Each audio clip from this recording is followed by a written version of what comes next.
Hey. Well, it is our 100th episode, and we're doing something a little different for this. We wanted to hear from you. What are shelf fans called? Are they also shelfers? Yeah, are we the shelfers or are they? I don't think I've been referred I always to thought as they're the shelfers. They're the shelfers. We're the shelfers. We're a higher shelf. That's not very socialist shelf of you. We're on the socialist shelf. They're striving towards the socialist shelf. Yeah, but we got some questions. They're a credenza. No doubt. We got some questions and comments. We're going to read them. We're going to talk about them.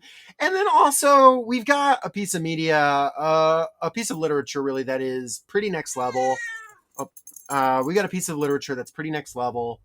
And I think y'all are going to like it, but I won't get into it yet. But it may be the best thing that we've covered so far. It was controversial in its time, certainly. I would say it's probably controversial today if people engage with it. I don't know that we're going to fully agree on everything here. Just so y'all know, even if this gets kind of heated, like we do all still respect each other, hopefully. This is gonna be a tough one to get through. So, this episode's gonna be light at the top, and then on the second half, we're gonna get into some real art. I'm not gonna lie. So yeah, cue the music.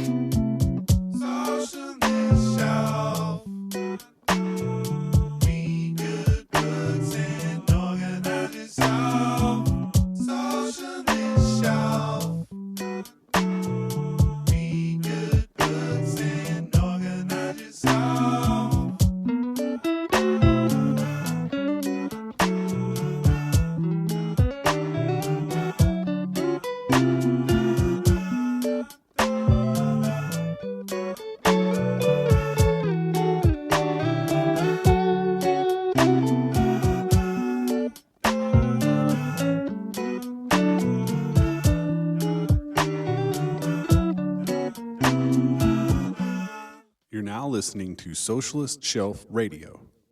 Read good books and organize yourself. Jacob, this never came to fruition, but I was concocting a plot to, on the episode where you were in Italy, do a Vocaloid remix of the Socialist Shelf intro insane. With Hatsune Miku. I lost my mind.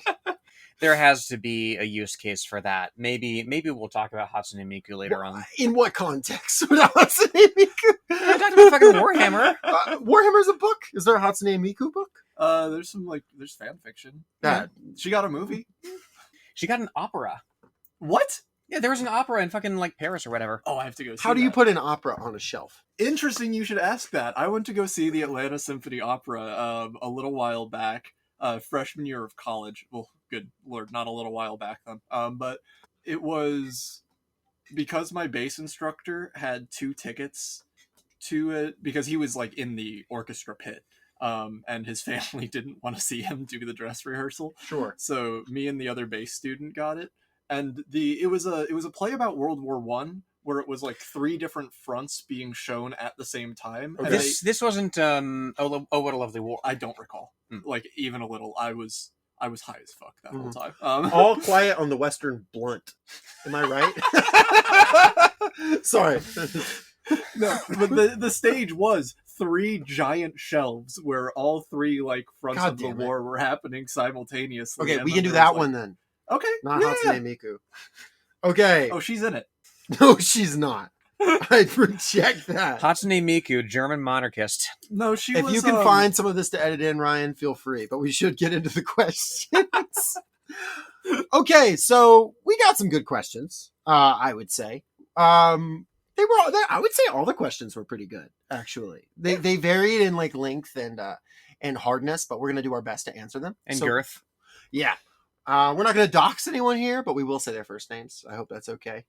James asks, right at the top, favorite book we've covered on the podcast, least favorite book we've covered on the podcast. Well, that's no contest. Tender as the Flesh is my favorite. I feel like I could just yap about that book for years and years and years. I just read Agostina Basterica's follow-up to that. Not a sequel, but her next book, The Unworthy. She's still got the sauce. It's a book that, Human sauce. Yeah, human special sauce, indeed, to go with the special meat. There's so much in there about our conditions. It is so prescient, being a COVID core novel before COVID, because that's just what, capitalism asks you to adapt to when there's a societal, upheaval and a catastrophe. I could go on about it for forever. I saw someone the other day say they had a feeling like they'd never had before when they were reading Tinder is the Flesh while playing the game Death Stranding, like listening to the audiobook, and that these two like different feeling like COVID core pieces of media that are entirely different, but like somehow rhymed in some weird ways. And I have nothing to like say to that. It just occurred to me. And I'm also presently wearing a hat that says Bridges, his hat from Death Stranding. That's exactly So, like the time had to that throw it out there. I used to play shitloads of Terraria in college and listen to Ellie Goulding. There you go. Well, least favorite book though. Oh, there's a couple there's a couple of candidates here. We need your number one though. So I thought about True Allegiance for a while because it is like legit just a rancid piece of fascist agitprop. What a work, yeah. But Except for what's his name, Leron. justice Leron. justice for Leron, absolutely. He does nothing wrong in the book except have a kid killed, but eggs, omelets. There is, however, an advantage to True Allegiance, and it's that it's not even 200 pages long. Yep. It's very short. The President is Missing, on the other hand, is more than twice as long, and I do have the second book lying around. That's another 50 pages on top of that page count. Insane. Yeah, I got jump scared by that nice big picture of Bill Clinton on the back when I walked in here. We didn't really get into it in the show, even though I said we would, but Chapter 7 or Chapter 12, one of the two, it's burned into my memory, the bit where the President orders a drone strike that he knows will kill 7 children because there's 2 like Al-Qaeda dudes or whatever that are in the same place and they won't be in the same place again. It's like, Neptune and Pluto crossing each other's orbit or whatever. And we're supposed to feel bad for this difficult decision the president makes in this moment. That's literally textually what we are asked to do. And you could remove it narratively. It doesn't affect the story at all. It's just there. And like to have this in a liberal text to inure people to the slaughter of children in the global south, like the President is Missing to me represents a much more insidious and frequently successful type of evil than Ben Shapiro's text. Well, also just Bill Clinton has a higher kill count than Ben Shapiro. Mm-hmm. Hopefully. If Ben Shapiro becomes president, that might change, but let's say that's unlikely. I mean, he would sweep the debate stage. He'd get them all. I want to see Trump debate Ben Shapiro, and Trump just hit him with wrong once, and Ben Shapiro like pass out. First of all, I put it to you that there is Cheeto in the White House. Trump just calls him short. Just short circuits. I'm sorry, he average height circuits. My favorite book that we've covered has to be Parable of the Sower still. Octavia Butler is all-timer. I mean, we've got our 2 episodes on that, Parable of the Sower, Parable of the Talents. I really see them as like intertwined. You really kind of got to read both to understand the full vision. I hate that we never got the 3rd book because I feel like if the vision is built on so much by the 2nd, there must have been an intention in the 3rd. That said, the story completes itself so excellently. It works on every level and it speaks presciently to me. And I think the character of Lauren Olamina is like, just someone that I don't mean I can relate to as I've lived a life like her, but like I can see she is someone who is striving to change the world and it is in totally over her head and is able to be seen by all these people as an organizing figure that is so respectable and powerful and all of these things. And it balances it with like her being a human being. And it does it in a way that you just very rarely see it in that type of fiction. And it's just so well written too. So that's my favorite. Yeah, not to get great man about it, but you do meet people who are human beings who have their complexities and their flaws and whatnot, and yet do lock in and so single-mindedly devote themselves to this or that cause. And yeah, that's who she is. And Every Young Man's Battle got to be the worst for me. Every Young Man's Battle did genuine damage to my own life. I don't have to go into that. Talked about it on the episode, but like that is a lot of books did psychological damage to me, but as a child reading that did like sincere damage to me.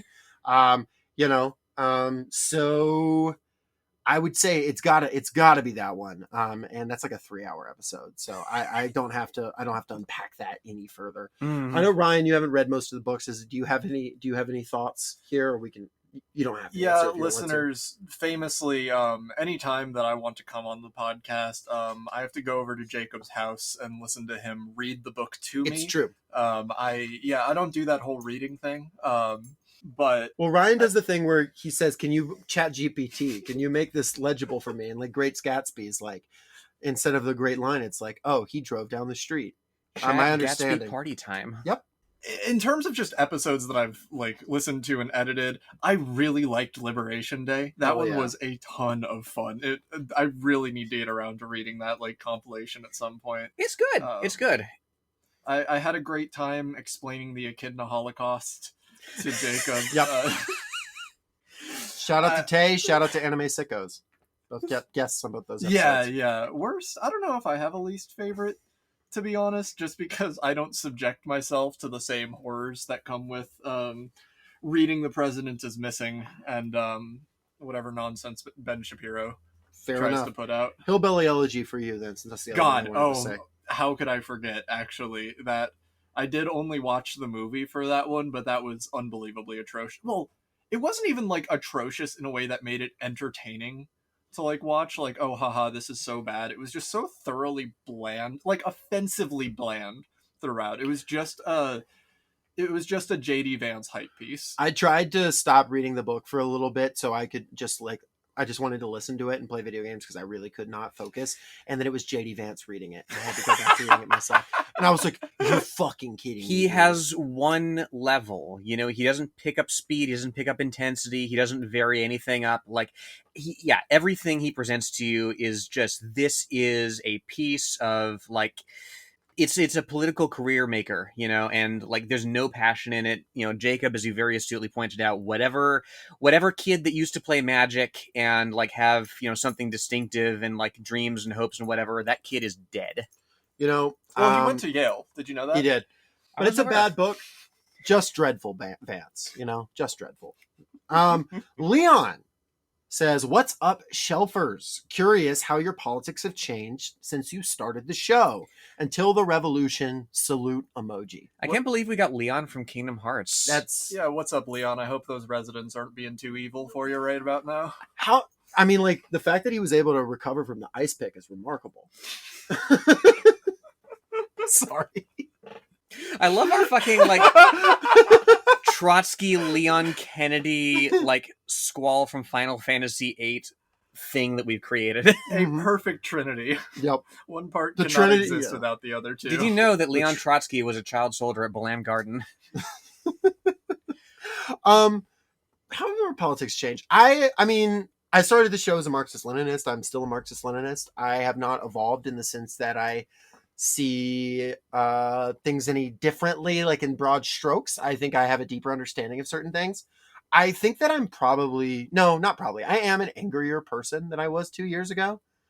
Just frankly, I don't know that's necessarily a good thing, but it is just a consequence of paying attention to the world as it gets more intense and as the contradictions sharpen. So I think maybe my patience for certain stuff has run thinner. Maybe that's a bad thing. Maybe it's not. I don't know. I think I also give maybe less credit to certain elements of like the Democratic Party. Like I've always roasted them, and I was not a Democrat when I started the show. But I think I had certain assumptions about certain wings of the Democratic Party, the squad or whatever, that they were like wrong, but they mostly were trying for good things. That may still be true of like Rashida Tlaib or something. I don't know.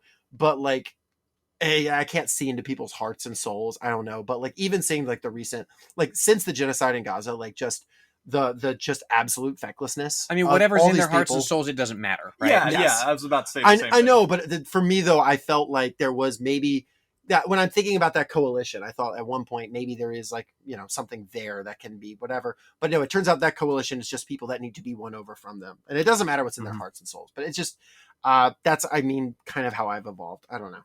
Yeah, no, similar thing here. I mean, when I got into like, organizing and eventually like, which led to the podcast starting, right? Like and I still struggle with this. I mean, a central tenet of the organizing that we do is a firm belief in the possibility of revolution here in the Imperial Core, and I was skeptical like at the beginning, and I've become less skeptical of that as we go on, as we look at history, as we look at conditions right now, especially in LA. All solidarity to people on the streets there and elsewhere in the coming days. Yeah. And you did also have that mammoth surgery that removed your liberalism. That's true. Yes, That's an yes. I have old Is episode. that what the bit was? Yeah, and I don't remember I- exactly how it happened. I joined the podcast like mid that bit being in existence. No, that's like from episode like 6 or 7, isn't it?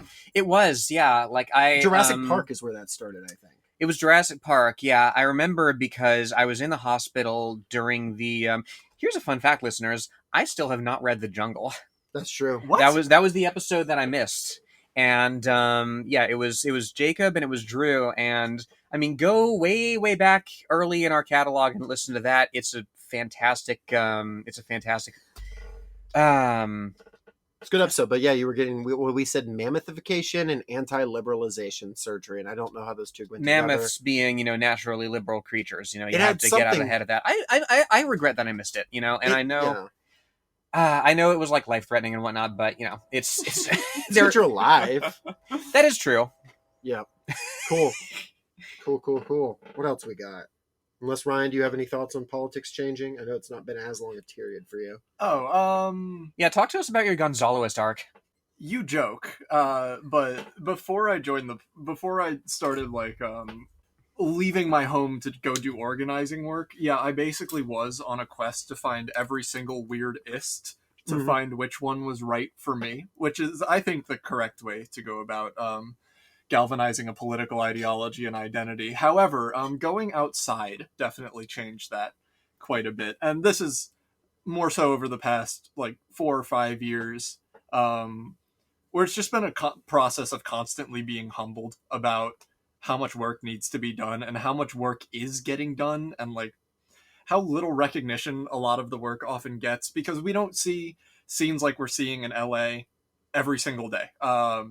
You don't see a lot of, nor do you see the like the everyday lull period like background organizing work that makes like a lot of these bigger things possible. One thing I've been thinking about constantly ever since well, not since like the start of the Palestine struggle, but it was that I remember being at Palestine demos prior to October 2023, where we would get like 24 people. I remember we did the vigil for Shireen Abu Akleh.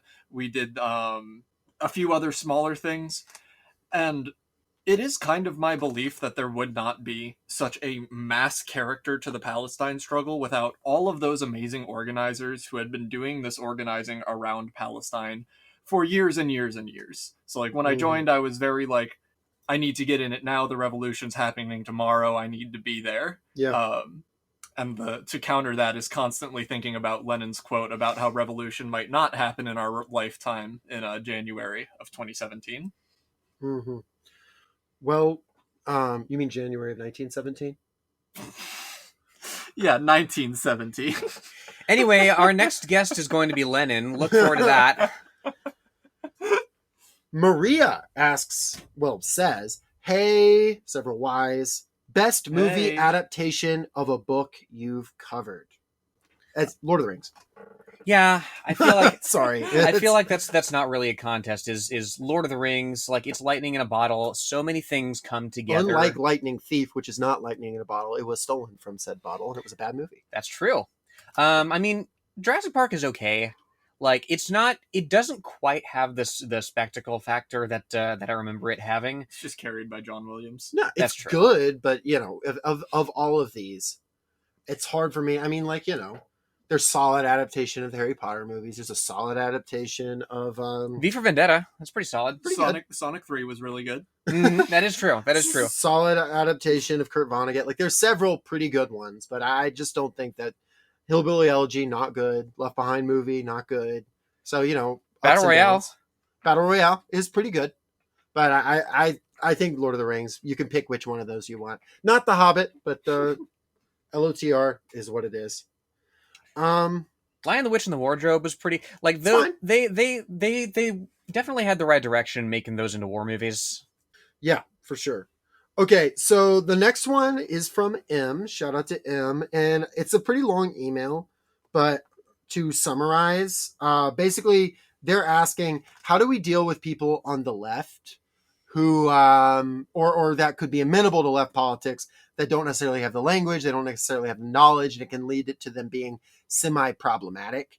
They even mentioned later, they said, people will bring over even their moral purity culture from, being evangelical or whatever to leftism and like apply it. Like you're being counter-revolutionary / demonic, basically, like as the same thing. How do we combat that? How do we combat that? Like, if someone says, I think all queers should have rights in a way that like, is uncomfortable, or calls people a tranny or whatever, but like they're saying, I think trannies should be able to use the same bathroom as me. Obviously we want to correct that, but how do we deal with those people? And also, how do we deal with people that just don't want any coalition with somebody that's problematic in any element?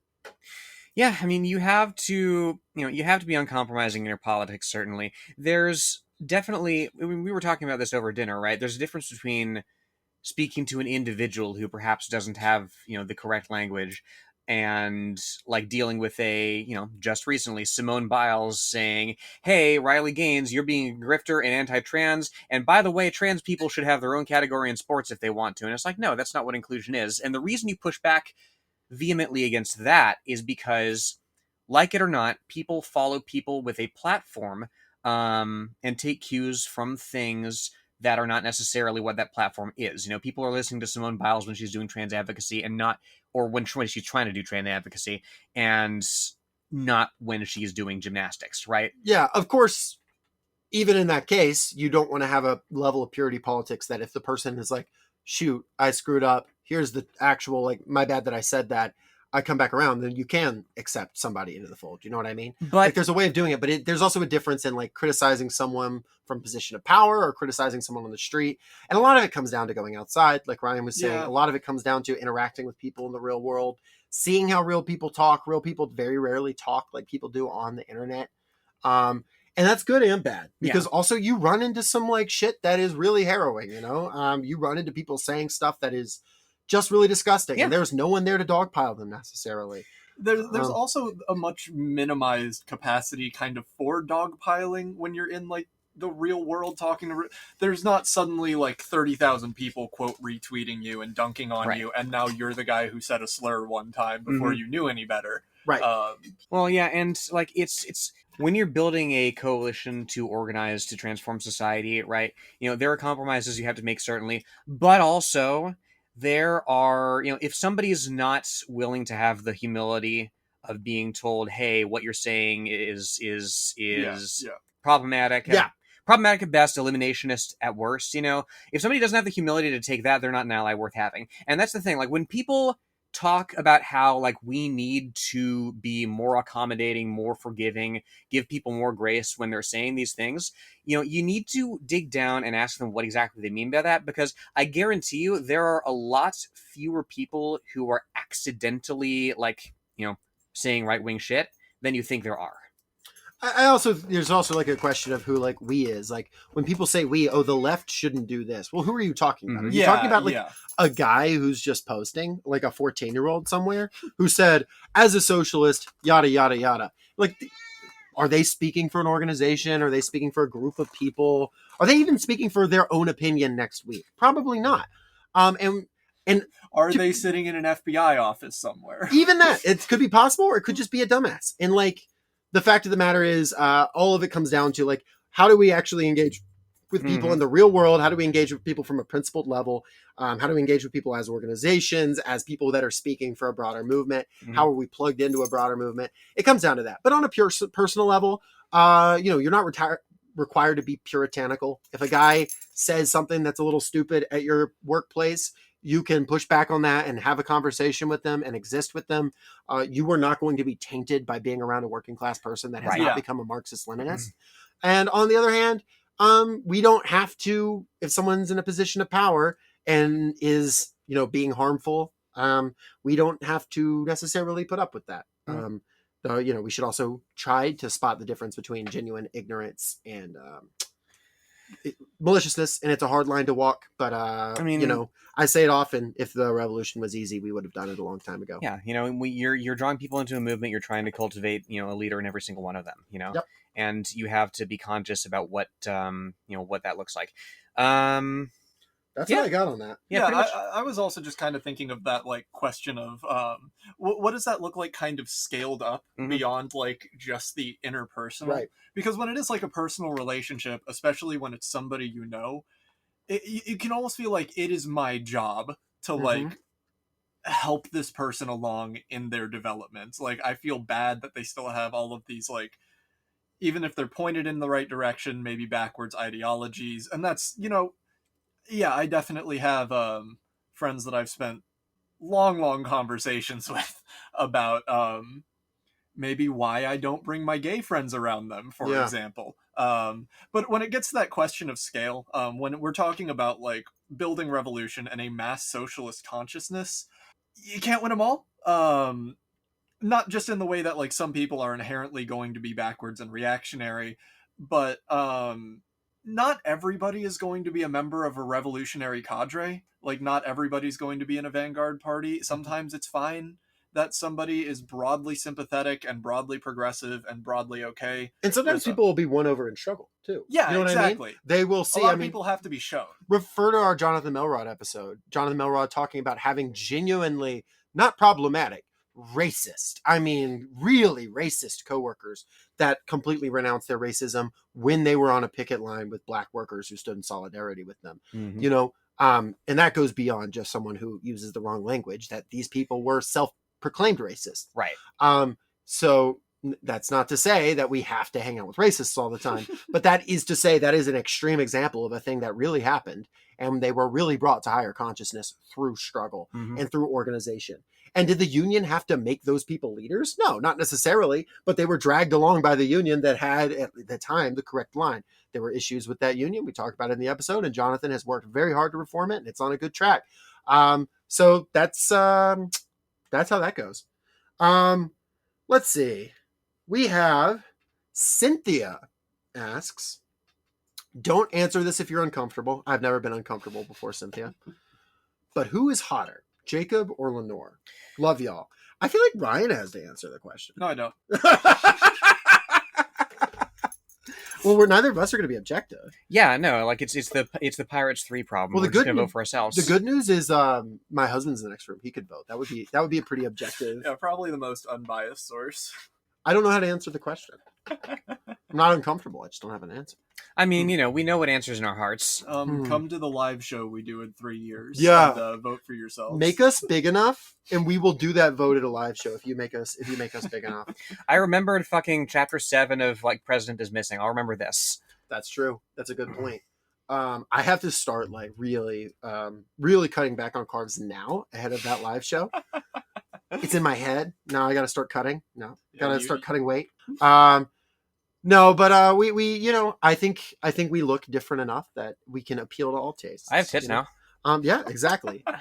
Exactly. And I don't. And so it depends on what you like with that, we cover a lot of bases, but I will say, I think we're very attractive to sapiosexuals, our favorite people.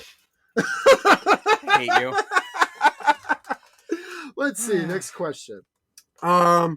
This is from Ryan, who starts the email with no relation, which is pretty funny. Thank you so much, Ryan. I love you. I'm going to clean up the grammar here a little bit, but what's the most... just calling out. Verbatim. Okay. What's the most important skill for a socialist, and why is it Super Smash Bros. Melee the best Smash game? I mean, we're all in our Melee phase at some point in our development. Some of us liked Bernie Sanders. Some of us canvassed for Stacey Abrams or something.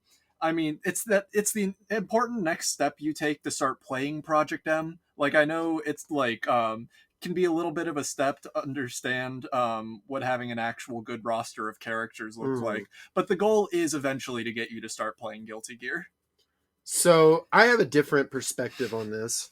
Project M, to my knowledge, unless it's been updated, does not have Cloud in it. Am I correct about saying that?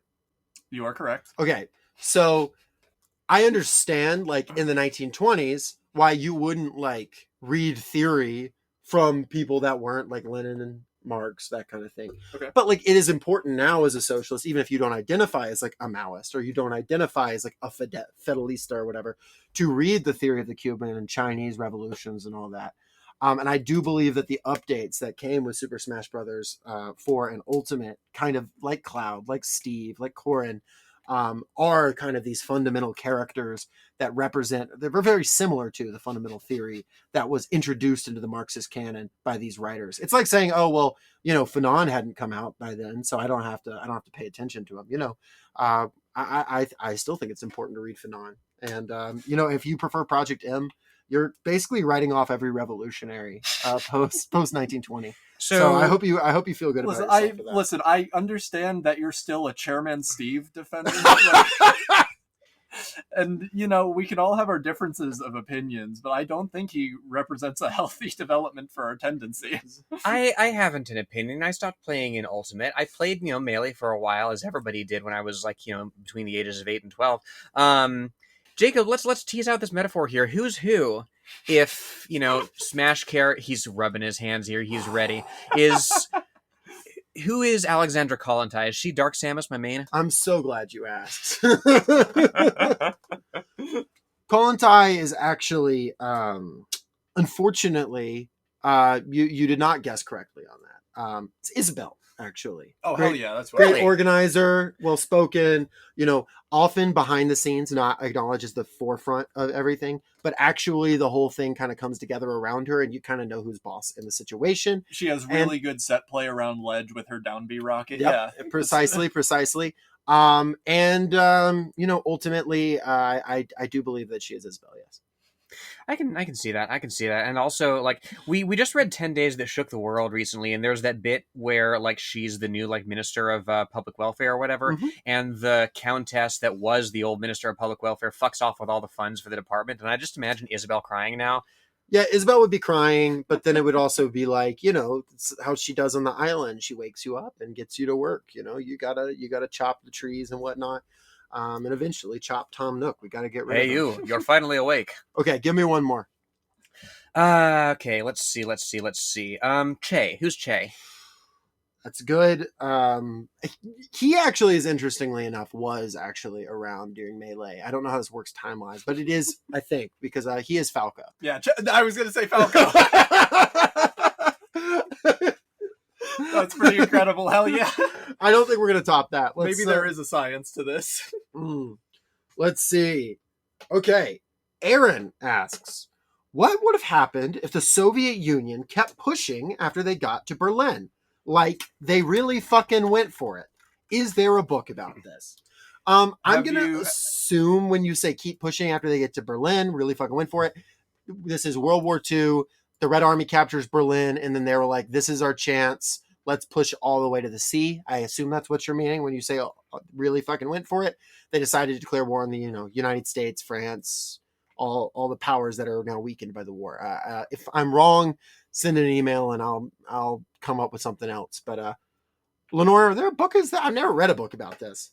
I was spending all of dinner searching for this. There is something from 2010. There's a guy called Robert Conroy. He's dead. Rest in peace. Unless he's a reactionary. Red Inferno 1945, written in 2010, and it's so what if the Soviet Union kept going? And what if it looks like Harry S. Truman started it. Okay, that's interesting. Did you know that the S doesn't stand for anything in Harry S. Truman? What? His parents couldn't agree on oh shit, that's an alternate timeline. His parents couldn't agree on a middle name, so they each had one that started with S. I don't know which they picked. Sick. But if our boy's gonna be president, he needs a middle name. Yeah, and so they just went with S ultimately. Gosh, imagine if you were like McCarthy or you were like Taft and you were getting ready to go after Truman and you were like, more like Harry Soviet Truman. You would win any election instantly. But unfortunately, they had not developed more like science by this period. This rose later on. What if he just really hated his middle name and used his office of the president to put it into the popular zeitgeist that it was just S? Actually, that's a good question. I'm just thinking, what if it was Stalin? Much like kind of like a Barack Hussein. Yeah, Obama Barack I was about to say. Yeah. So let me answer your question more materially. To be perfectly honest, people armies aren't video games, right? You know, if you were playing a video game like a 4K type game, yeah, you could keep marching and then we could game it out. In reality, would anyone have fought that war? Probably not. Not on it. I mean, you know, people would have responded to whatever, but there's a reason. I mean, Winston Churchill even proposed going to war with the Soviets immediately afterwards. It was called a proper project Operation or maybe Unthinkable. Operation Unthinkable. And FDR rejected it for good reason, because that's absurd, right? Like, no one wanted to fight. They had slugged it out far too far. If you really want to like game it out, but that's, you know, that they didn't do it.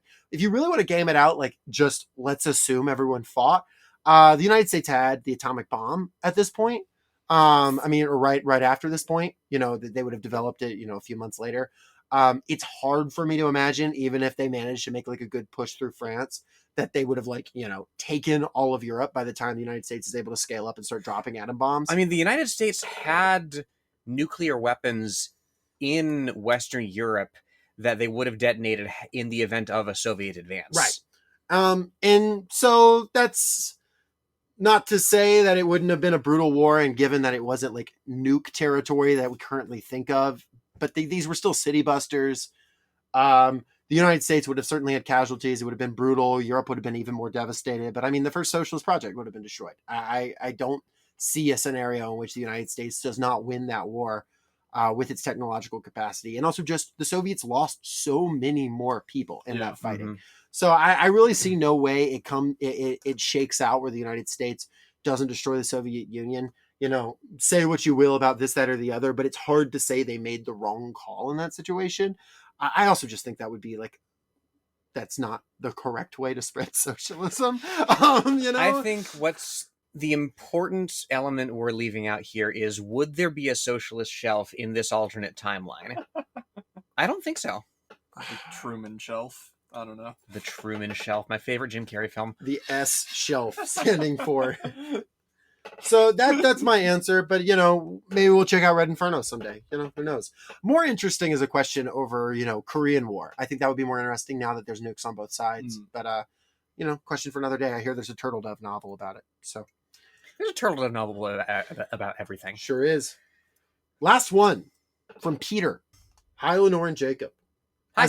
As a self-described leftist dumbass, that's in quotes, who yearns for communism but nods and smiles when anyone mentions dialectics or other abstract concepts, I really appreciate your accessible analysis, whether you're reading Octavia Butler or J.K. Rowling. Thank you.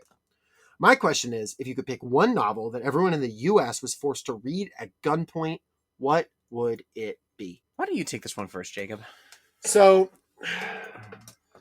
as you're listening to this, there's a book that's available for pre-order. Go on. It's called They Called a Rebel. It's by Jacob Dallas Maine. Interesting. Who's that? Have we done anything with him on the show before? We'll get around to it. Oh, cool. He sounds like the second most handsome person on his podcast. It does. That's so true. Jokes aside, you know, if one person, if there's a novel, I'm like trying to think, like, you know, a novel that would inspire empathy in people, maybe give them some good politics, something like that. I mean, like, you could certainly do a lot worse than like Parable of the Sower. That was one that like came to my head very quickly. I was going to say, does it have to be something we've covered? I don't think so. The Jungle was a pretty strong one. The original cut of The Jungle, but everybody did read it, and they didn't come to socialism. Well, we did talk about this in the episode, but there was different versions of The Jungle people read. Oh, did they get like the? I didn't read the version that has him become a socialist. What? Yeah. That's okay. Interesting. So I don't know. Maybe less people do it than that. So The Jungle is something that I think of. I also want these people to actually read it and have to study it. The Jungle is up there.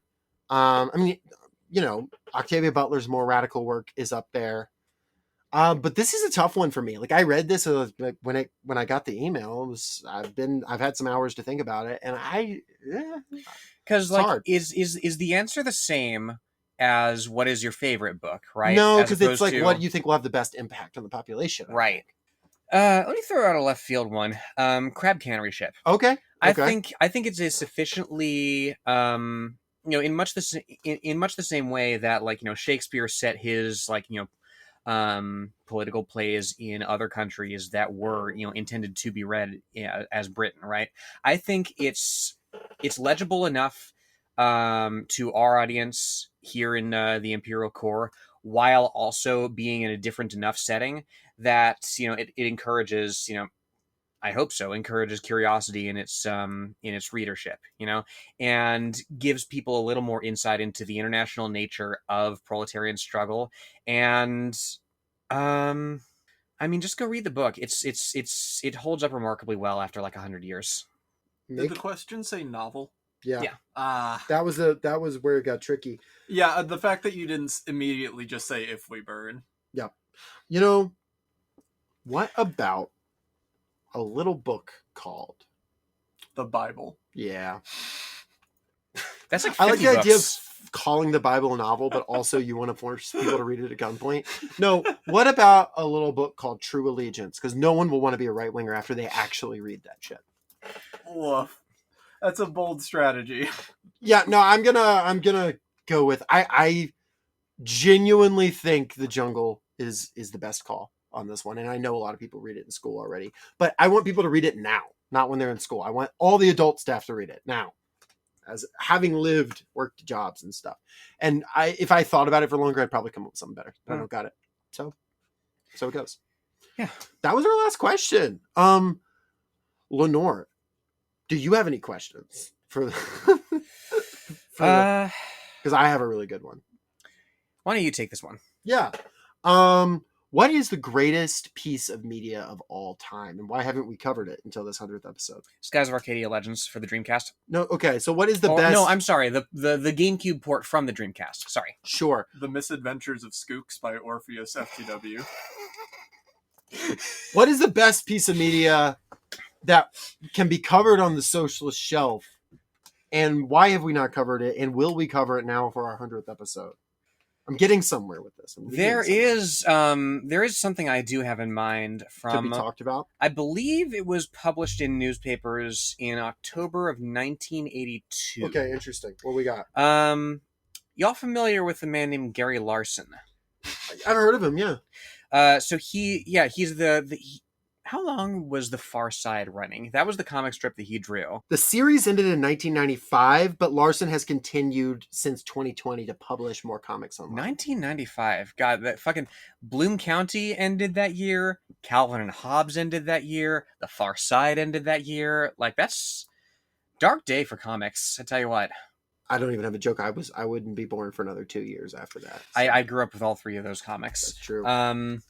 But there is a specific one that we're thinking of. Well, it does take some unpacking, because I automatically know when you say Gary Larson, like greatest piece of media.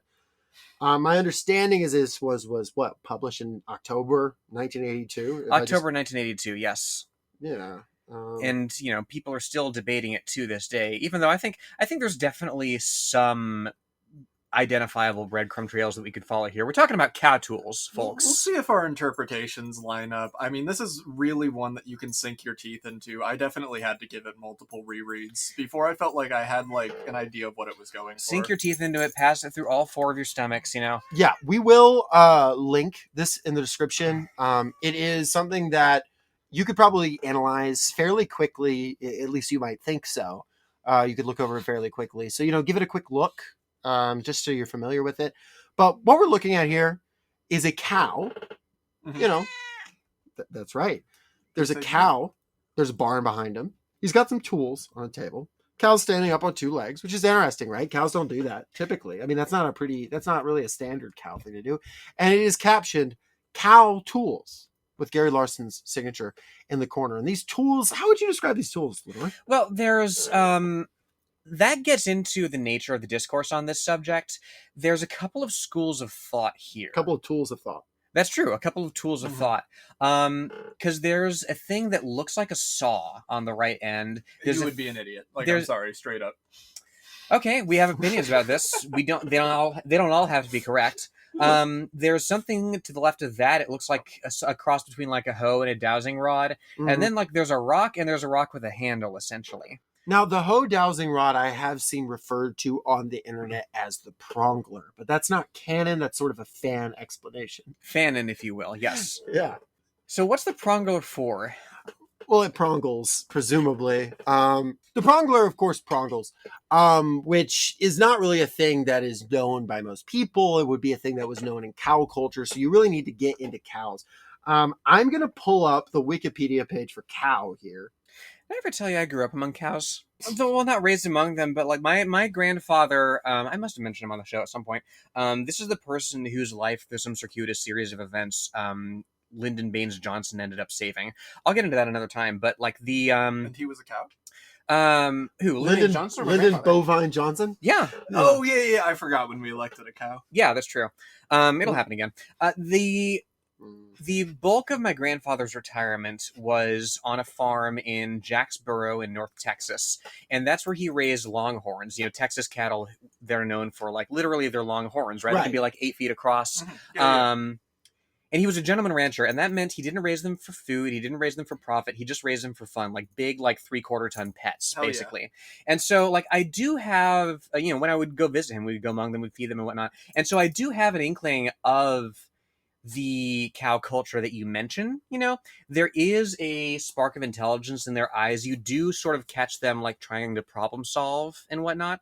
It's true. I will say this is not a longhorn cow that is depicted in this Gary Larson comic. This is a very standard cow, a cattle, if you will, which is actually interesting. Wikipedia's page for cattle, cow brings up cattle. And it really divides them up, into heifers, bullocks, and steers. And this is giving, it has horns. It's pretty solid horns. This is giving bull vibes, but it says cow tool, which is interesting. But I suppose usually mature female cattle are referred to as cows, but I suppose in this case, Gary Larson, maybe doing some kind of feminist commentary, I'm not sure, has decided to refer to a male, specimen of the cattle species, commonly called a bull, as a cow. What do we think? What do we make of this? I mean, it is an interesting inversion, certainly. I mean, I've been reading Whipping Girl recently, and Julia Serrano gets into sort of the latent traditional sexism, right, of maleness as the superiority of masculinity as the superior thing to femininity, right? How passively we use maleness as not even a gender neutral, but just when you're talking about somebody you met in the streets, like, oh yeah, there's this guy that regardless of there is an inversion there, I agree, that Gary Larson's doing that I think cuts against it very, very, very prominently. And I think it's been overshadowed in much the same way that Upton Sinclair wrote The Jungle and was aiming for the nation's heart and hit it in the stomach, right? People focus on the tools in Cow Tools and not the cow. And not to say that there isn't a rich discussion to be had there. Well, but I think that's like good framing for how we should start to look at this, because like your attention is very directed. Just with the composition, your eyes are drawn towards what is, well, this is in black and white, but where would essentially be the most color? The caption points your eyes directly there. Well, I mean, you know what else is in black and white? The cow. That's true. And even if the picture were in color, the cow would still be in black and white. And this is a cow, I think, that has epistemic authority over its surroundings. Well, you have to keep in mind that Gary Larson did describe himself as a follower of the late Walter Rodney, right?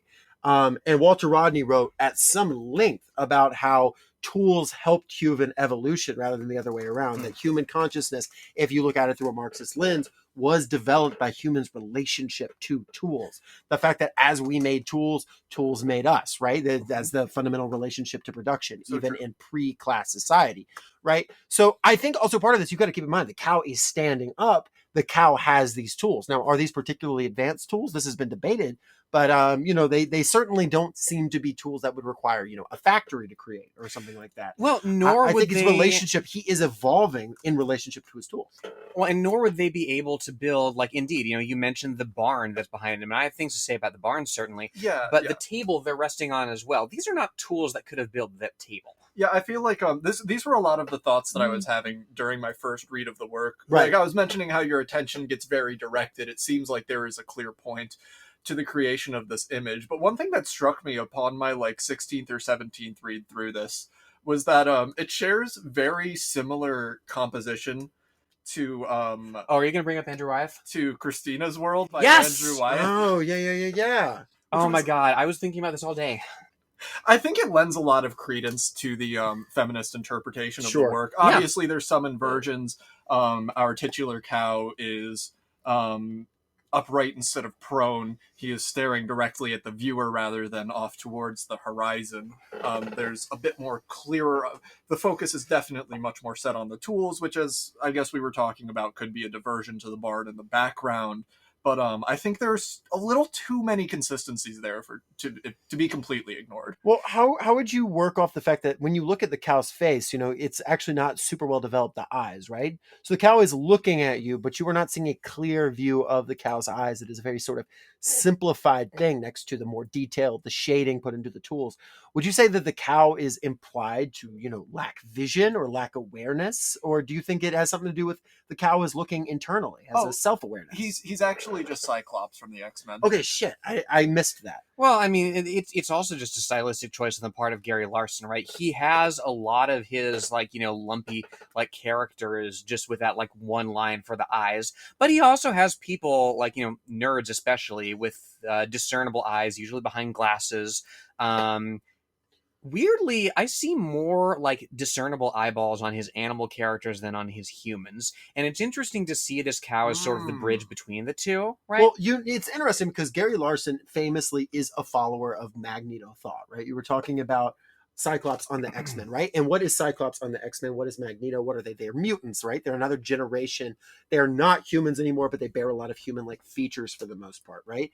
This cow may be what Cyclops is to humanity for cows, right? It is an evolving creature. It is a creature that is called a cow despite clearly being a bull, right? So there is this element of, gender fading away from it. And it has the type of tools that you would not typically see with a cow, because you would not typically see a cow with tools. So I think that's actually very interesting, is it may be making a commentary on, as you evolve, as a species evolve, they're losing their relationship to gender. They're gaining a relationship to, dare I say it, the means of production. Well, and yet they're also gaining a relationship. There are certain trappings of our civilization that they're taking on. You'll note there that it's a black and white cow, but there's almost no spots on it except for its shoulders, right? You look at it and the spots on its shoulders, you immediately think of pauldrons, right? You immediately think of the corners of a cape, right? This is a cow that is clothing itself, and yet it's clothing itself in its own pattern,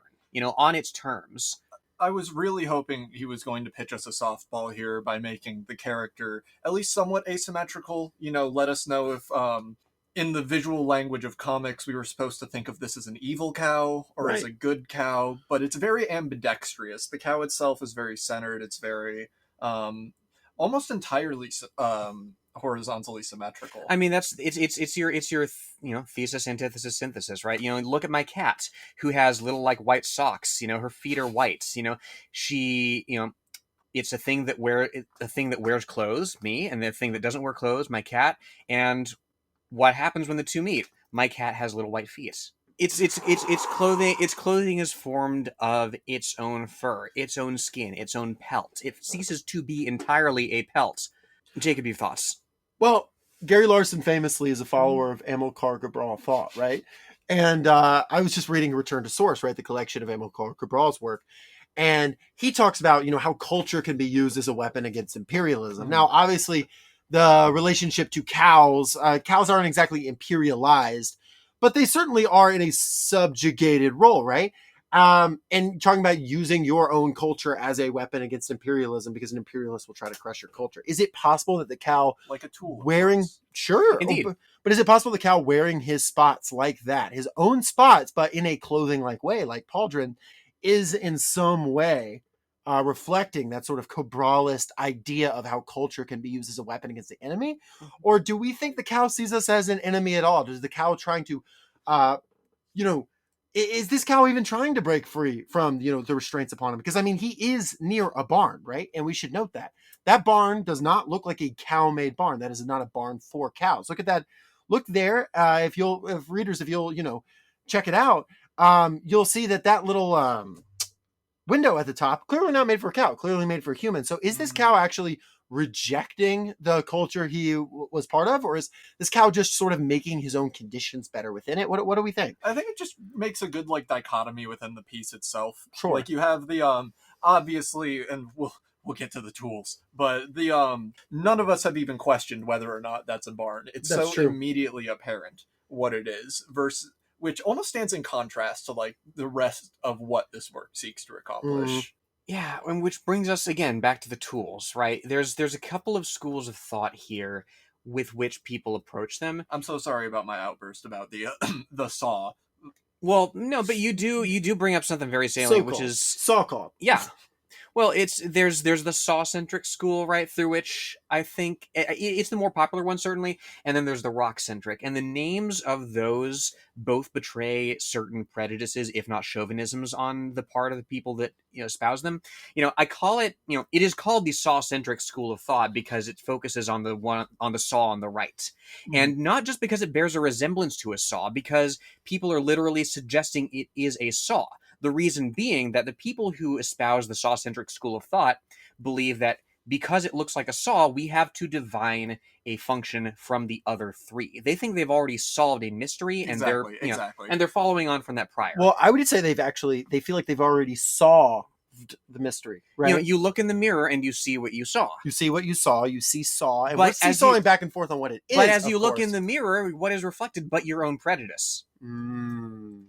Now, we'll get to the prongler here in a second, but there is the rock-centric school of thought that I want to unpack a little bit. And that, I think, is the more intellectually honest one. It's because calling it rock-centric, there are those who think that there's a chauvinism inherent in that. There are those who think that, calling it rock-centric is diminutive, this isn't a tool. This looks like a rock. That must be what it is. But no, if you're calling it rock-centric, you're admitting that you don't know what this thing is. You're rejecting the core tenet of saw-centrism, which is that this thing is what it looks like. And that's why I tend to lean more toward the rock-centric school, because I admit that I don't know what this cow would be building. It certainly is not that barn. I think we can all agree and move forward on that. I'm a bigger fan of the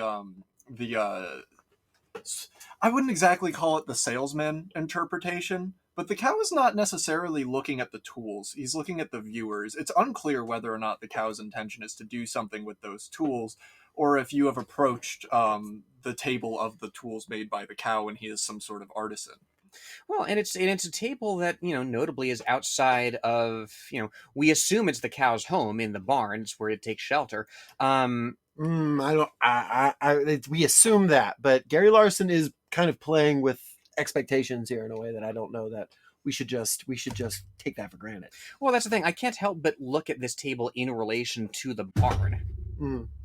Yeah, we were covering that at the top, between like the kind of extreme segmented nature of the work. It almost feels like when you focus on one part of it in particular, it entirely recontextualizes your interpretation of the rest of the work. It does, and I want to be clear. Like, I'm not just reproducing the biases of the saw-centrists when I talk about the barn as a barn, because that's obviously what it is.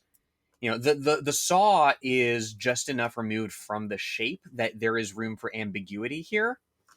And I don't want to make a pronouncement on that ambiguity. Well, Gary Larson famously is a follower of Sigmund Freud, right?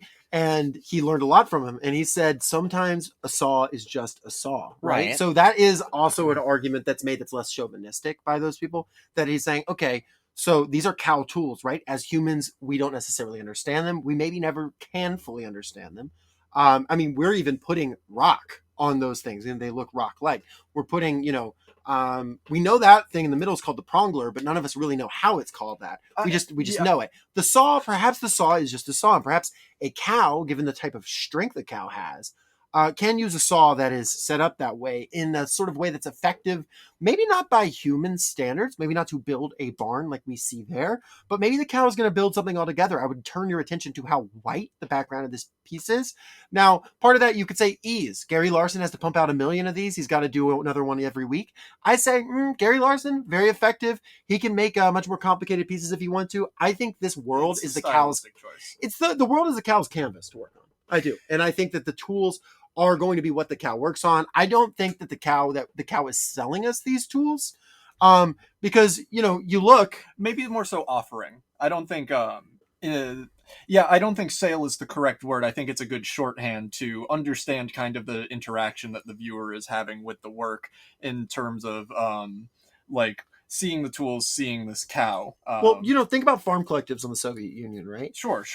You would have mechanized equipment that was not Like these, yes. Yeah, mechanized equipment that wasn't super common, that couldn't just be owned as personal property, that could be used by different collectives, or, that were near each other, or used by the same collective, that would be not rented out, but borrowed out to different people. That was kind of public property. This very well could be Larson talking about public property. In fact, I would go so far as to say Gary Larson is making a commentary on Stalinist collectivization and its relationship to animals, its relationship to building a new future, and possibly its relationship to gender.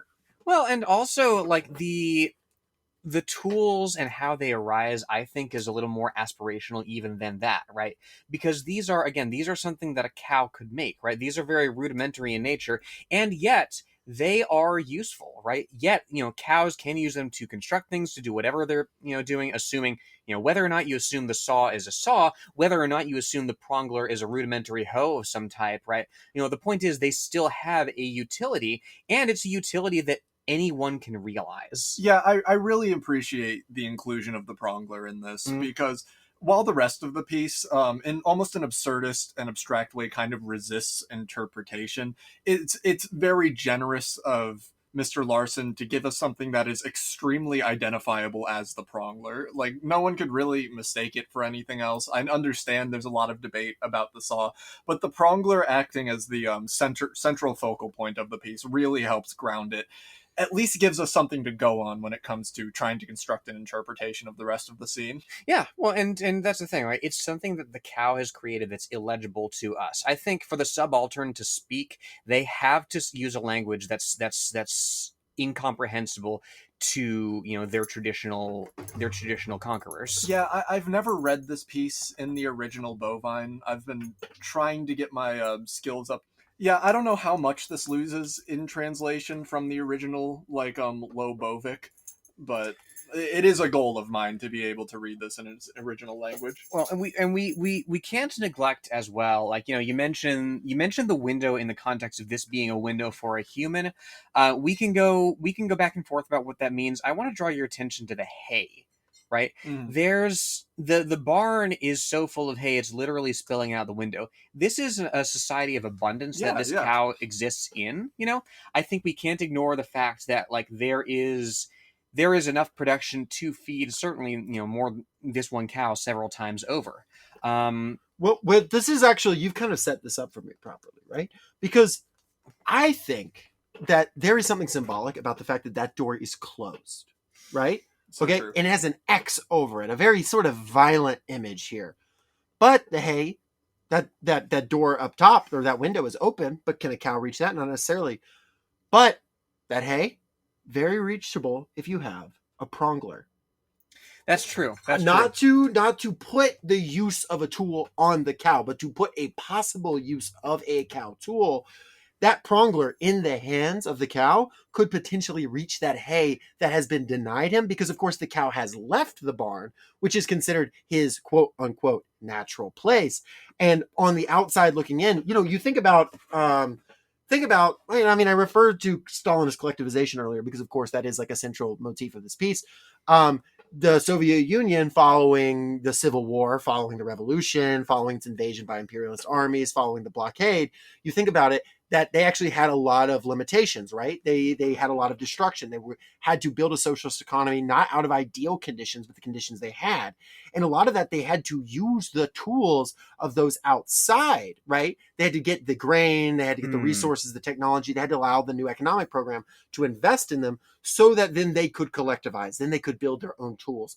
But you will notice that is behind the cow, right? The cow has walked away from that. Now he has his own tools. Maybe the prongler was first, but now he has moved forward. He's developed his own society. He's moved beyond the barn. So the cow is maybe past the day of needing to reach for that hay. But I think the prongler is there at least to remind us of the day when the cow had to reach for something beyond his own borders. I think we get kind of a death of the author effect to that as well. I mean, it's very clearly put in that time and place when it was originally written in 1926. Part of the timelessness of this work is the deceptively simple but upon inspection complex symbolism that it presents the viewer with.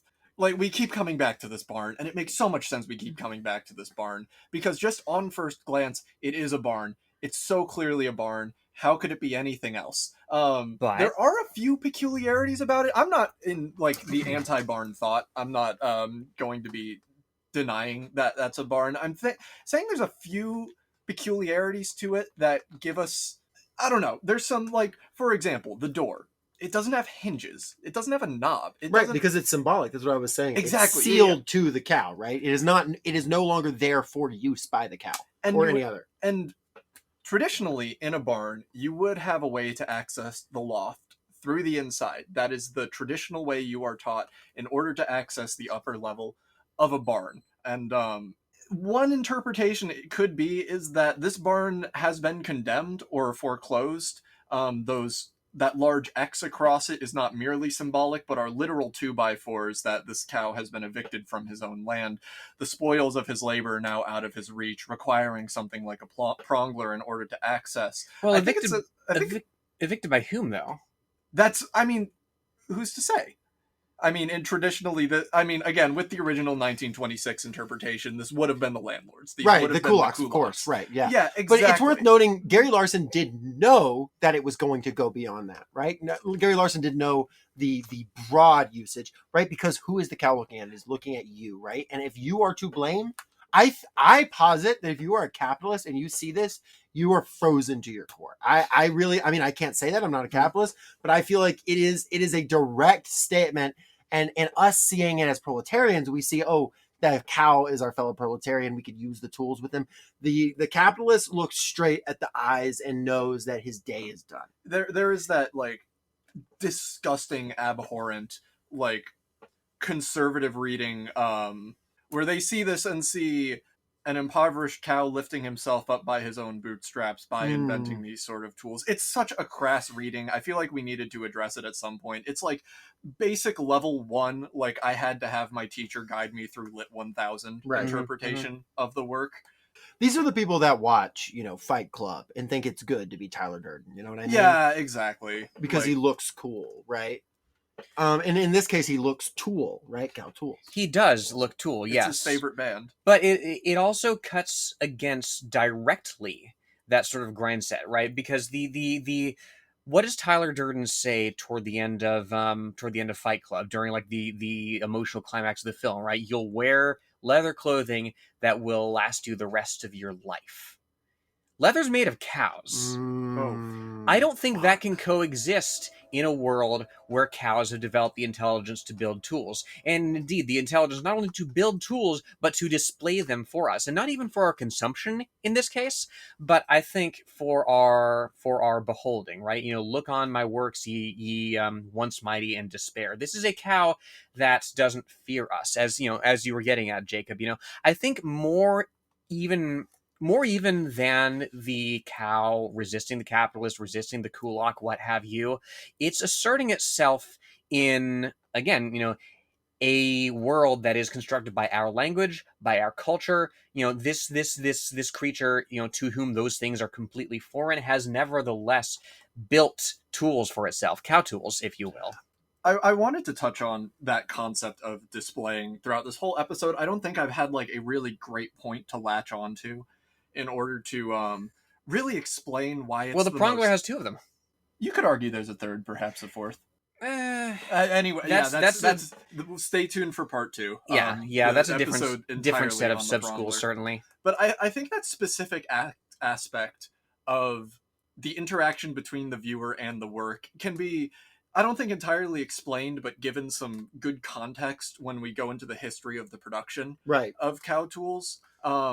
Jacob, like you were saying earlier, Larson was a Kierkegaardist. He was a big fan of... He was a follower, Soren Kierkegaard, who was an early Christian existentialist who wrote a lot about Well, let me put it this way. He wrote a book called Sickness Unto Death is Despair, or Sickness Unto Death. Chapter 1 being Sickness Unto Death is Despair. And I'm going to be honest, if you haven't read that, like, why the fuck are you even listening to it? I'm not trying to get mad, but if it's- you haven't read that, then, like, you're not even going to fucking understand a word Listen, we're saying. I'm sorry, listeners. We're gonna have to put that in the show notes, aren't we? Yeah. I will try and give you like a brief summary. Don't but, like, they don't fucking deserve it. No, it is okay, background. but okay. This is required. This is reading. fucking first grade shit, but okay. But it opens with, a human being is spirit. But what is spirit? Spirit is the self. But what is the self? The self is a relation that relates itself to itself, or is the relations relating itself to itself in the relation. The self is not the relation, but is the relations relating itself to itself. A human being, or a cow in this case, is a synthesis of the infinite and the finite, of the temporal and the eternal, of freedom and necessity. In short, a synthesis. A synthesis is a relation between the two. Considered in this way, a human being is still not a self. In the relation between the two, the relation is the third and as a negative unity, and the two relate to the relation, and in the relation to the relation. Thus, under the qualification of the physical, the relation between the physical and the physical is a relation.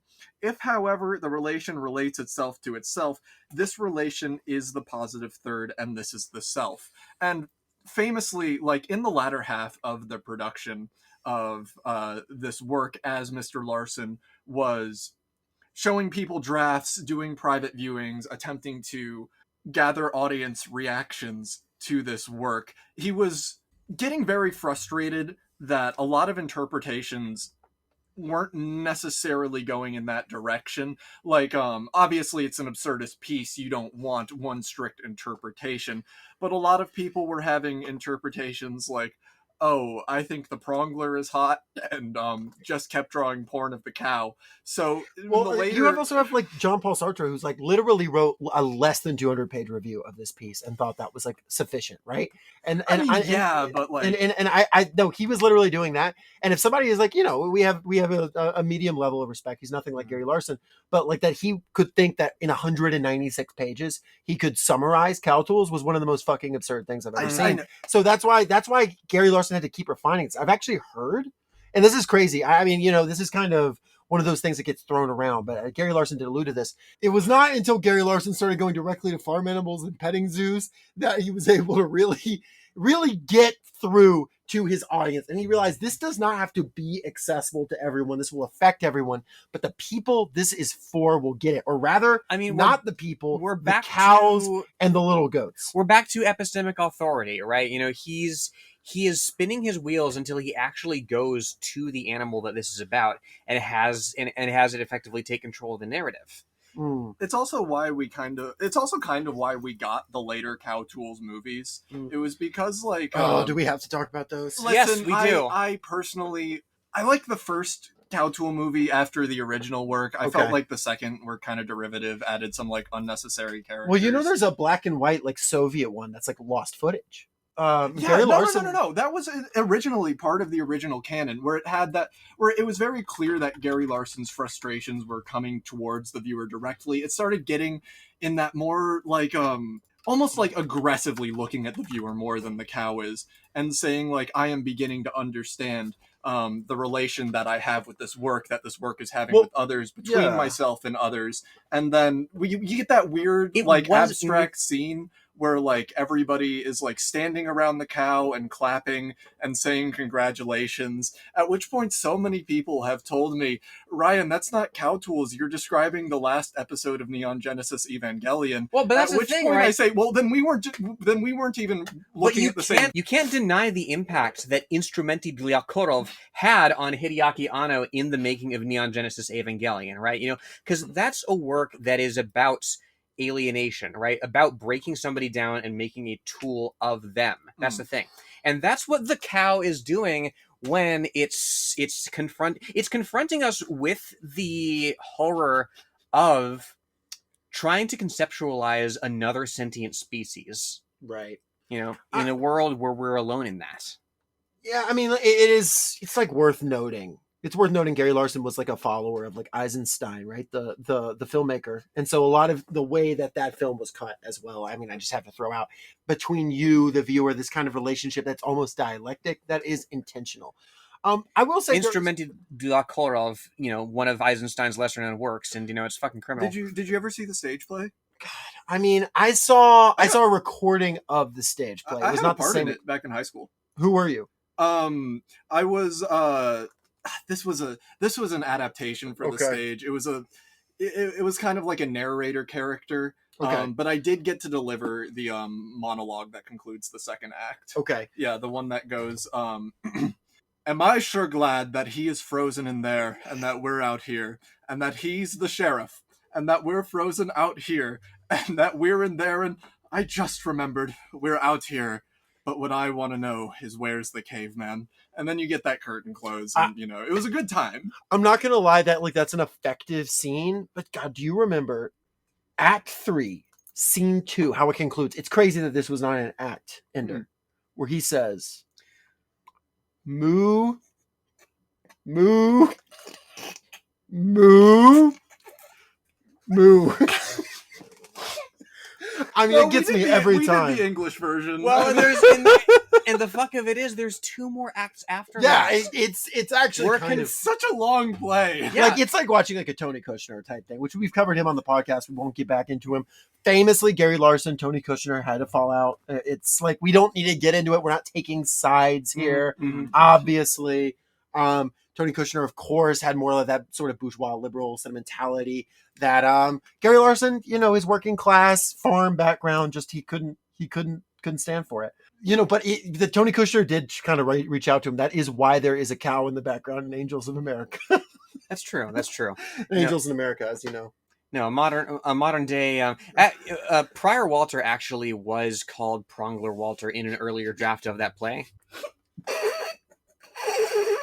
I'm not making that up. No, I believe you. It's kind of remarkable, like how people meet each other sometimes. Mm-hmm. I want to say, like, I know we've got to, like, we could talk about this for hours and hours, but just in the case of brevity, before we really sort of get into the wrap up stage here, I do want to talk about. Okay, so you were talking about the rocks earlier. I'll put those in quotations. The rocks, yeah, because one of them has a handle, one does not. We talked about the in quotations saw. We talked about the prongler, of course, but these 2 rocks, right? I think it's interesting that there are 2 of them, right? One with a smaller little thing budding off of it, and one with a longer handle. Mm-hmm. I want to say it's interesting. These bear the least relationship to anything that we would think of as a human tool. And I think if you look at the barn, which like we can agree to some extent represents where he came from, the cow, that the closest tools, the tools across from the barn are first the saw, which looks the most like a human saw. That looks the most Okay. Yeah, it does. Right? It moving towards its way has the prongler, which, we can compare it to, a hoe or a grab or something like that, but has that human thing. But actually, as it moves away from the barn towards the cow, you have these, one that has a handle, right? Which, we don't recognize what it's for, but a human could grab it.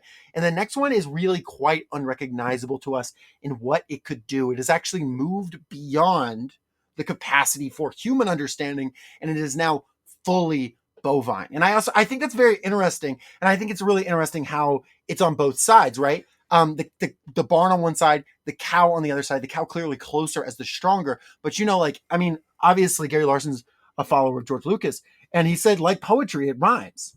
It rhymes, yes. And also, there you do bring up something very valuable in the composition of this, right? Yes, it does resemble, less and less as you move from right to left, and that's the thing, right? We read cow tools from left to right, and I think that's the real red herring is not the saw; it's the orientation. It's the signature. Yeah, it's the caption itself. It sets you up, I think, to. It confronts you with your own chauvinism, first of all. You're reading it left to right, and then you look at it left to right. Your own bovinism. Yes, exactly. Well, you're supposed to construct bovinism to even begin to understand this sort of thing. I also want to draw attention to, like, the negative space, right? The cow is over on the left. On the right, you have the field leading up to the barn. I don't think that's inadvertent, right? There's no path leading to and No, from. well, It's that's just what I'm saying. Yes, That is yes, exactly. Well, that's why I said that is the canvas on which he will paint with the tools, the new world he will construct. That is why there's so much blank space in the background. Well, But we also know, of course, that Gary Larson was a follower of Taylor Swift and talks about, I've got a blank space, baby. Oh, I'll here you write go your again with name. the Swifty hypothesis. Well, I think it's I very don't possible. think it's the worst. I mean, it definitely has space. Look, I'm not saying, when Taylor Swift knowingly was working with who at the time? Colin Tye, right? And the two of them were working together. We knew they ran in the same circles as Gary Larson. We know that obviously Make Way for Winged Arrows had a great impact on Taylor Swift's 1989 album. And so Blank Space, all of this kind of rhymes together. I'm more of a Williams like follower. Okay. Haley Williams from, of course, of Paramore. In her seminal text, like Misguided Ghost, right? Sure. What does she start with? I'm going away for a while, but I'll be back. Don't try and follow me. Okay. And again, Ryan, we refer you again to the lack of a path. You couldn't follow the cow to the barn if you wanted to. You don't even know where the cow is going. He could not even be going to the barn. And that's the thing. You can't follow it. You could be going to the club. Yeah, exactly. And what's the cow bringing to the club? The closest thing that resembles a club, which is the rock with the handle. And that's where we get into how the cow defends these gains that it's made. Shit. That's a great point. We've talked about this for an hour, and we haven't even touched on the fact that these could very well be weapons.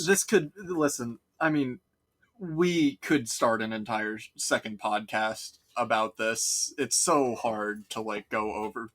It's so hard to go through this work in just one sitting with one perspective. For no man reads Cow Tools twice, for he is not the same man and they are not the same tools. That's true. But that's the same cow, crucially. It's the same cow, but I don't think it represents one cow. And I think that's something that we have to come to terms with, that we're never going to see the cow, right? The cow can only be seen by Gary Larson. And at the end of the day, really the tragedy of the piece. It's honestly, I actually do have a quote from Gary Larson to read. None of us have read it yet because we wanted to form our own analysis, but it's Gary Larson's explanation for Cow Tools. Is it the one where he's like the history of all hitherto society has been the history of class struggles? No, that's a good one. But no, That's not him? This is one. No, none of us have read this. I made sure this is actually this was just sent to me. So Larson made a press statement. This was presumably quite recently. It skeeted it out on Blue Sky. The cartoon was intended to be an exercise in silliness. While I've never met a cow who could make tools, I felt sure that if I did, the tools, would lack something in sophistication and resemble the sorry specimens shown in this cartoon. I regret that my fondness for cows, combined with an overactive imagination, may have carried me beyond what is comprehensible to the average Far Side reader. What an odd way of expressing fondness for cows by shitting on their tools, first of all. And I mean, we were talking about how he started to get deeply frustrated with his audience during the production of this work. I mean, it makes sense that carried through. Well, you have to keep in mind that Gary Larson is a follower of who? Diogenes, right? And so this kind of absurd behavior, the literal, Diogenes, what did he do? Literally would masturbate in public as a show of the absurdity of life, insulted Alexander the Great to his face. So in a lot of ways, is Gary Larson really saying Cow Tools is not that deep? Or is he saying, if you need to ask, you're not that deep? I think he's just tired, man. He's heard all of this so much, having to listen to and he's herded all of the cows so much. I don't know. I think that's a reading that we tend to overlay onto him just because again, this is a cow that defies herding. A cow that is herded doesn't have the time or the luxury to construct tools, nor does it have the need. Well, I think it was Gary Larson who said herd people herd people. Well, yes. But that's, he does acknowledge in that moment that yes, cows are people in this particular paradigm. No. He doesn't acknowledge cows are people. Cows are separate. They are equal, but they are something new. They have something that is developed separately from people. It is entirely different. It is as if we encountered a species that had evolved separately from us, because it has. But of course, we have that codependency, as is demonstrated by the barn, as is demonstrated by the Yeah, prongler. bovine separatism is a much misunderstood current in, leftist thought. Just, it would take a while to get into that, so we probably shouldn't now. It's a little controversial. And yeah. we're not trying to be rude, right? We've got a lot of cow listeners. Yeah. We've got a lot of human listeners.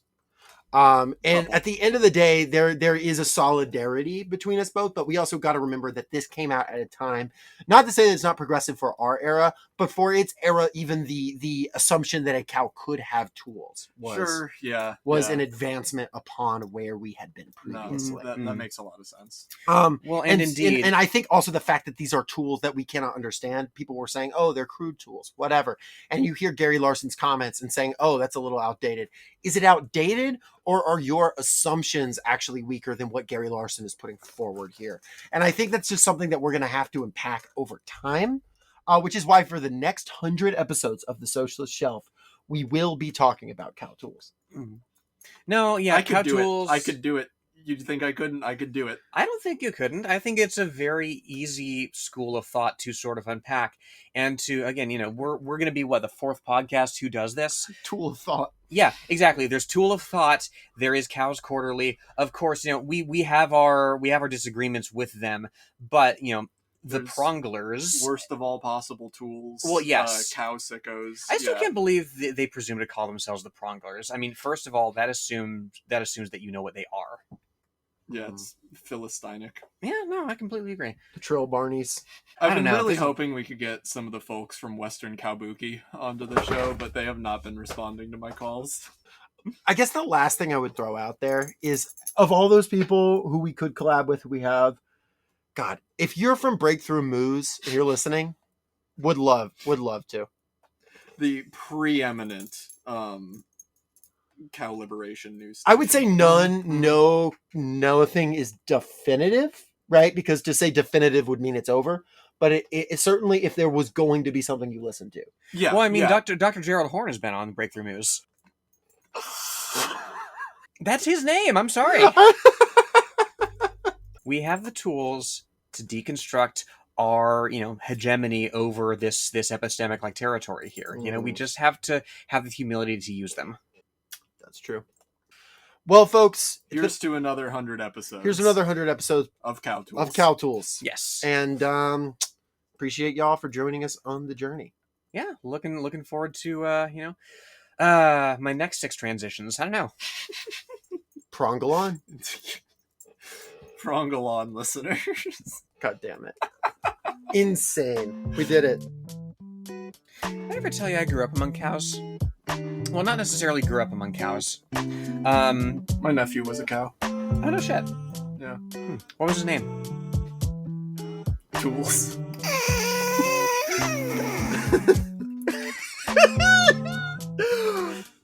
Peace, little buddy. We missed you. The sky has gained another star. Oh, well. I'm sorry. I'm sorry for your loss, Ryan. Sorry. Oh, dear. It's the thing that wears clothes, me, and the thing that doesn't wear clothes, my cat. And what happens when the two meet? My cat has little white feet.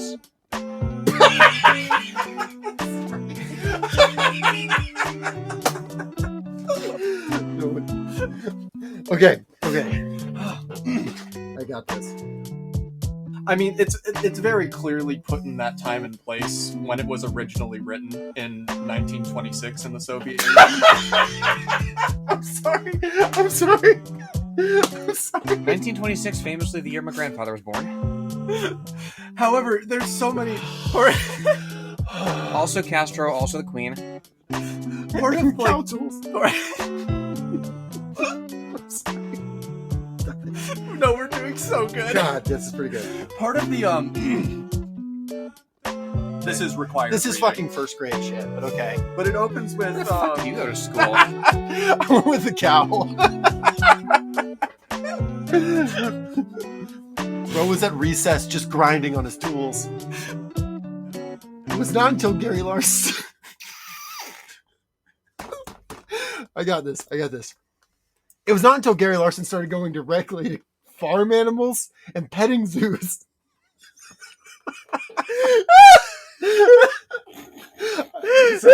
One more cut.